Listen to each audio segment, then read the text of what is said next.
Hello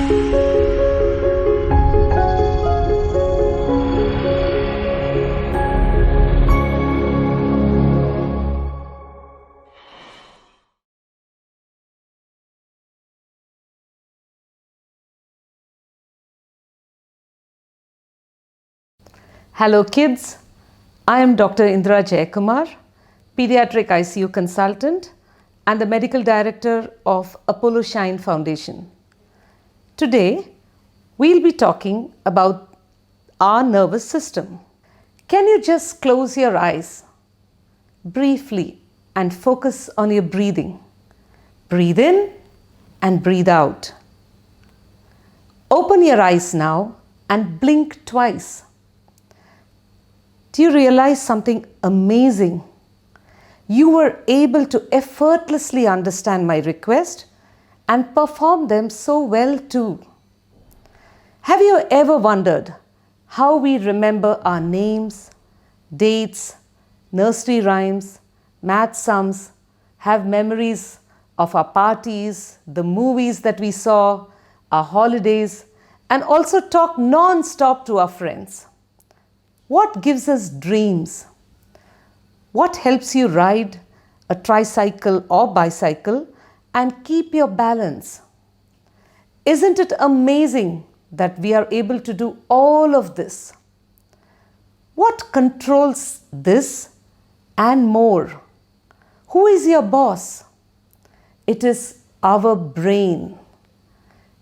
And our brain has many parts. So let me introduce you to them. The biggest part of the brain is the cerebrum, which is the thinking part. It is 85% of the brain and split like a walnut into two halves and located in the front. The right side of the brain controls the left half of the body and the left side controls the right half. The right half does more abstract things like music, painting, recognizing colors and shape. So if you are an artist, this is the side that is more dominant.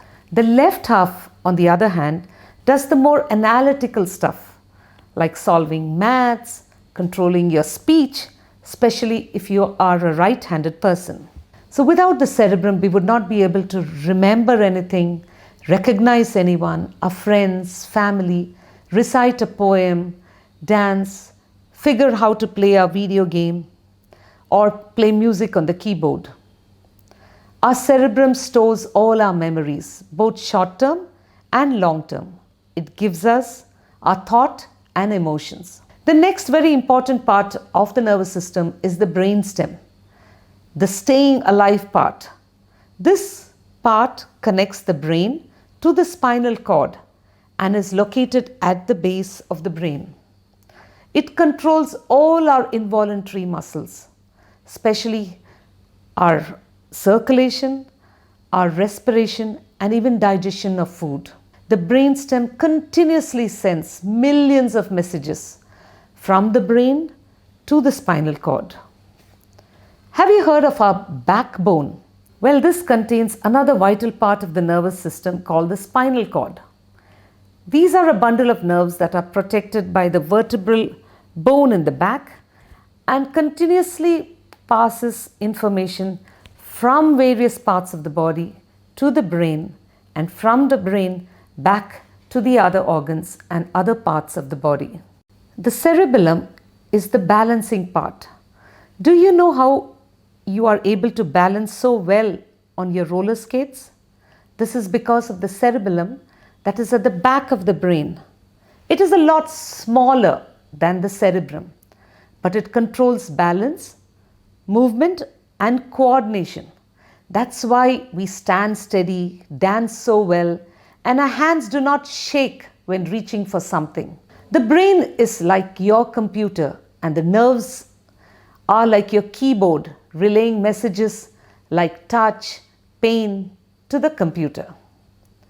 So next time you are eating your favorite ice cream, see how well you are able to lift the spoon, dig in the ice cream, take it to your mouth without spilling, taste it with your tongue, enjoy it, and also remember the experience. It is because of your fantastic nervous system, which includes the cerebrum, the cerebellum, the brainstem, and the spinal cord all working together in harmony. So how should we take care of our brain?